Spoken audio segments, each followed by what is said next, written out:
निहत्ते कमजोर बुद्ध, अंगुलीमाल बड़ा बिल्कुल दैत्य जैसा आदमी। बुद्ध ने कहा अब देखना यह है कि अंगुलीमाल बुद्ध को मारता है या बुद्ध अंगुलीमाल को मारता है। और हम तो जो रास्ता चुनते हैं उस पर चलते हैं, और ये और भी सौभाग्य के अंगुलीमाल से मिलना हो जाए। अनायास ये मौका आ गया, बुद्ध वहां गए। अंगुलीमाल ने अपनी टेकरी पर से देखा कि निहत्ता भिक्षु शांत रास्ते पे चला आ रहा है। उसने वहीं से चिल्ला के कहा कि देखो यहां मत आओ, सिर्फ इसलिए कह रहा हूं कि तुम सन्यासी हो, वापस लौट जाओ।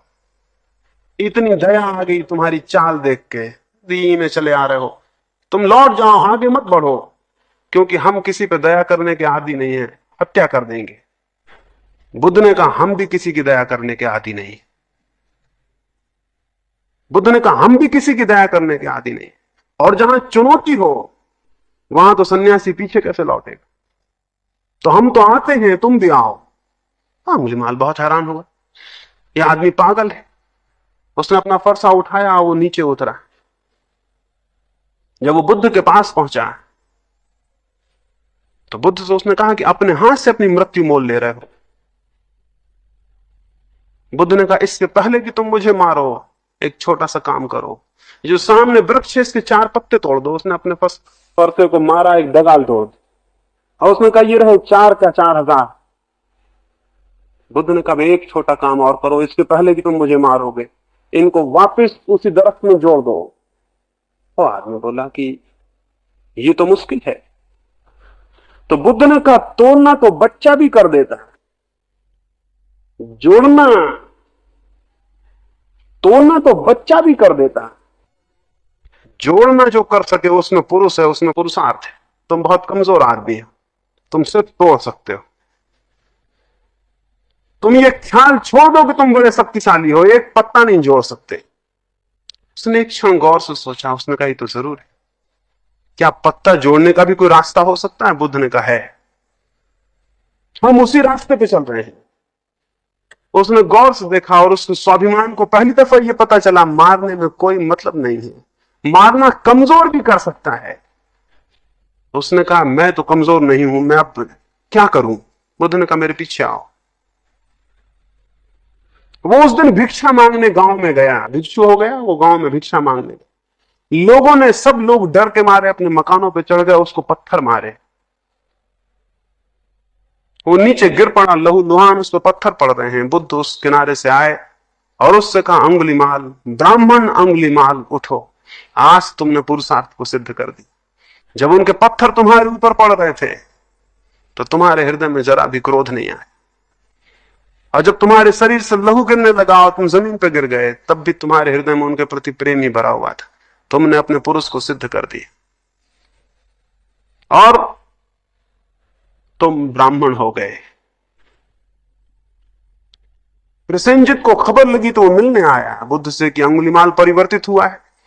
वो आके बैठा, उसने कहा हम सुनते हैं अंगुलीमाल साधु हो गए हैं, क्या मैं उनके दर्शन कर सकता हूं? बुद्ध बोले जो बगल में भिक्षु मेरे बैठे हुए हैं वो अंगुलीमाल है। प्रसेनजित ने सुना उसके हाथ पर कब गए, नाम तो पुराना था और डर वही था उस आदमी का। अंगुलीमाल ने कहा मत डरो। वो आदमी गया, वो शक्ति जो उस आदमी थी परिवर्तित हो गई, अब हम दूसरे रास्ते पर हैं। अब तुम हमें मार डालो तो हमारे मन से तुम्हारे प्रति कोई अशुभ आकांक्षा नहीं उठेगी। जब बुद्ध से लोगों ने पूछा कि इतना बड़ा पापी कैसे परिवर्तित हुआ, तो बुद्ध ने कहा पाप और पुण्य का प्रश्न नहीं है, शक्ति के परिवर्तन का प्रश्न है। इस दुनिया में कोई बुरा नहीं है और इस दुनिया में कोई भला नहीं है, केवल शक्ति की दिशाएं। हमारे भीतर बहुत शक्ति है इस शरीर में, इस शरीर की शक्तियों का सृजनात्मक उपयोग। एक तो मैंने कहा कि जब भावावेश उठे तो आप शरीर के किसी अंग से उस भावावेश का उपयोग कर लें, उस एक्सरसाइज में उपयोग कर लें। दूसरी बात, अपने जीवन में कुछ सृजनात्मक काम सीखें। हम सब गैर सृजनात्मक हैं। पुराने दिन थे, कल मैं बात करता था रात, पुराने दिन थे, गांव में एक आदमी जूता बनाता था और कोई उसके जूते को पहनता था तो वो गौरव से कहता था मेरा बनाया हुआ जूता है। एक सृजन का आनंद था। एक आदमी गाड़ी का चाक बनाता था तो मेरा बनाया हुआ है। आज दुनिया में सृजन का कोई आनंद नहीं रह गया, आपका बनाया हुआ कुछ भी नहीं है। आपका बनाया हुआ कुछ भी नहीं है। दुनिया जैसी है, उसमें आदमी का बनाया हुआ आप कुछ भी नहीं रह जाएगा। उसका परिणाम यह हुआ है कि जो सृजनात्मक आनंद था आपका, वो विलीन हो गया है। और अगर वो विलीन हो जाएगा तो शक्तियों का क्या होगा? वो विनाश की तरफ उत्सुक होंगी। स्वाभाविक शक्ति का कुछ ना कुछ होगा, या तो विनाश होगा या सृजन होगा।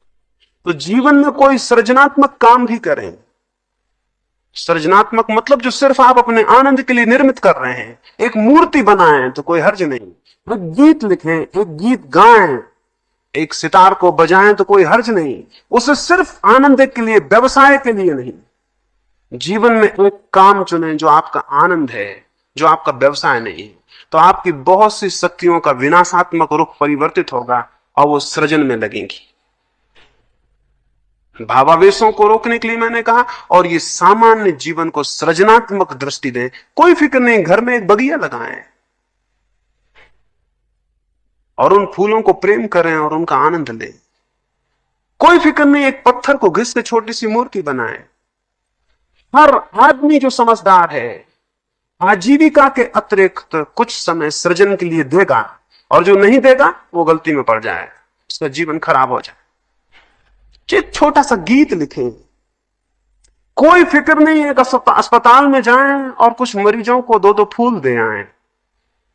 कोई फिक्र नहीं, रास्ते पे कोई भिखमंगा मिल जाए, दो क्षणों से गले लगा लें। कोई फिक्र नहीं, कुछ सृजनात्मक करें जो सिर्फ आनंद है आपका, और जिसमें आपको कुछ लेना नहीं है, कुछ देना नहीं, जिसे कर लेना ही आपका आनंद है। तो जीवन में कुछ एक बिंदु चुने जिसे सिर्फ कर लेना आपका आनंद है। आपकी सारी शक्तियां उस तरफ उन्मुख होंगी और विनाश के लिए आपके पास शक्तियां नहीं बचेंगी। जो आदमी जितना सृजनात्मक होगा उतना ही उसका क्रोध, उसका सेक्स विलीन हो जाए। ये असृजनात्मक आदमी के लक्षण है। आपके पास बहुत शक्ति है, वो कहां जाएगी? वो सेक्स से निकलेगी, काम वासना से निकलेगी। निकलना जरूरी है। जो दुनिया में बहुत बड़े बड़े सृजनात्मक मूर्तिकार, चित्रकार या कवि हुए हैं, उनके अविवाहित रह जाने का और कोई रहस्य नहीं है। कुल इतना ही रहस्य है कि वो सारी शक्ति उनकी सृजन में विलीन हो गई, वो ट्रांसफॉर्म हो गई, सब्लिमेट हो गई। अगर वो वहां सब्लिमेट ना होती तो बहुत निम्न तल के सृजन में वह होती, संतति के सृजन में, वो बच्चे पैदा करने में वह होती। वही शक्ति जो कि किन्हीं अमर काव्यों के, अमर चित्रों के निर्माण में वह हो गई।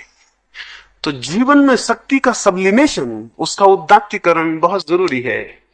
तो एक ये स्मरण रखें, शरीर की संपूर्ण शुद्धि के लिए जीवन में कुछ सृजनात्मक होने की चेष्टा करें। सृजनात्मक मनुष्य ही केवल धार्मिक हो सकता है, और कोई मनुष्य धार्मिक नहीं हो सकता। शरीर शुद्धि के लिए ये बुनियादी बातें मैंने आपसे कही, बहुत बुनियादी, अब बहुत गौण बातें। ये बहुत बुनियादी बातें हैं, इनको जो संभालता है गौण बातें अपने आप समझ जाएंगी। बहुत गौण बातों में ये है जिसको हम अपने मुल्क में आहार कहते हैं, वो शरीर शुद्धि में उपयोगी है। आपका शरीर तो बिल्कुल भौतिक संस्थान है, उसमें आप जो डालते हैं उसके परिणाम होने स्वाभाविक हैं। अगर मैं शराब पी लूंगा तो मेरे शरीर के सेल बेहोश हो जाएंगे, ये बिल्कुल स्वाभाविक है। और अगर शरीर मेरा बेहोश है तो उस बेहोशी का परिणाम मेरे मन पे पड़ेगा। मन और शरीर बहुत अलग अलग नहीं है, बहुत संयुक्त है। हमारा जो व्यक्तित्व है वो शरीर और मन ऐसा अलग अलग नहीं, शरीर मन ऐसा इकट्ठा है, वो साइकोसोमेटिक है। उसमें हमारा शरीर और मन इकट्ठा है। शरीर का ही अत्यंत सूक्ष्म हिस्सा मन है और मन का ही अत्यंत स्थूल हिस्सा शरीर। इसे यूं समझिए, ये दोनों बिल्कुल अलग अलग चीजें नहीं हैं। इसलिए जो शरीर में घटित होगा उसके परिणाम मन में प्रतिध्वनित होते हैं, और जो मन में घटित होता है उसके परिणाम शरीर तक आ जाते हैं। अगर मन बीमार है, शरीर ज्यादा देर स्वस्थ नहीं रहेगा। अगर शरीर बीमार है तो मन ज्यादा देर स्वस्थ नहीं रह सकेगा। ये खबरें एक दूसरे में सुनी और समझी जाती हैं। इसलिए जो लोग मन को स्वस्थ रखने का उपाय समझ लेते हैं, वे शरीर के बाबत मुफ्त में बहुत सा स्वास्थ्य उपलब्ध कर लेते हैं, जिसके लिए वो कोई कमाते नहीं, जिसके लिए वो कोई प्रयास नहीं करते। शरीर और मन संयुक्त घटना है। शरीर पर जो होगा वो मन पर होगा।